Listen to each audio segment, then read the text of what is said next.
Ich denke, jeder, der sich im Anime-Bereich aufgehalten hat, sollte schon mal ohne wirklichen Grund eine Anime-Beziehung mitgefiebert haben.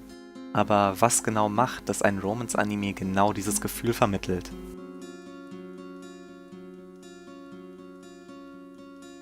Oh, hi, meine lieben Freunde!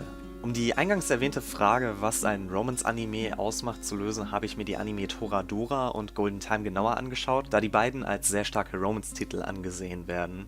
Toradora nutzt ein zeitloses Thema. Ryuji und sein Freund Yusako gehen dabei auf dieselbe Schule und er schwärmt von seiner Mitschülerin Minori. Jedoch hat er sich nie getraut, ihr seine Liebe zu gestehen. Eines Tages trifft er auf Taiga, Minoris beste Freundin, die unglaublich für Yusako schwärmt.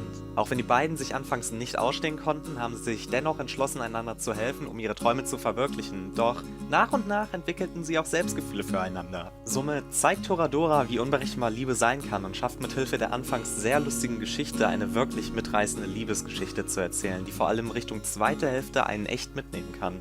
Auf der anderen Seite gibt es Golden Time, welcher anfangs eine sehr unübersichtliche Romance-Geschichte erzählt.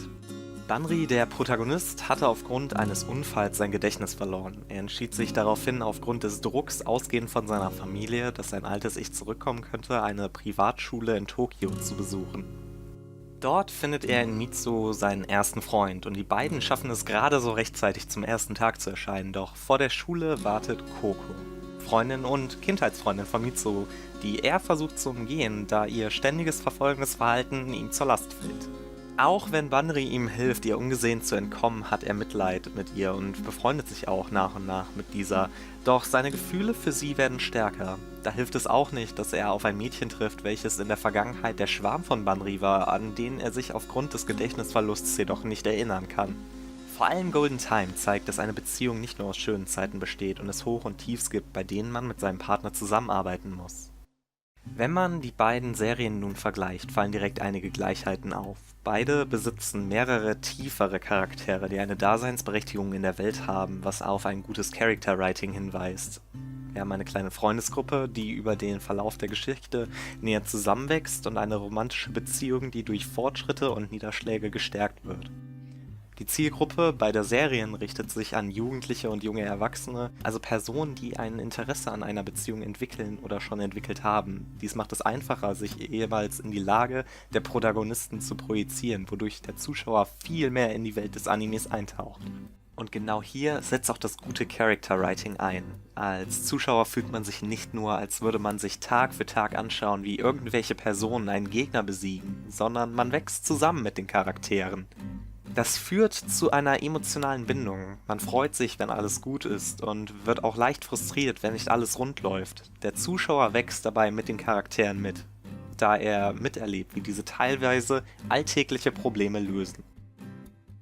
Abschließend lässt sich zum Thema sagen, dass beide positiven Beispiele eine größere Anzahl an tieferen Charakteren genutzt haben, um eine lebhafte Welt zu schaffen.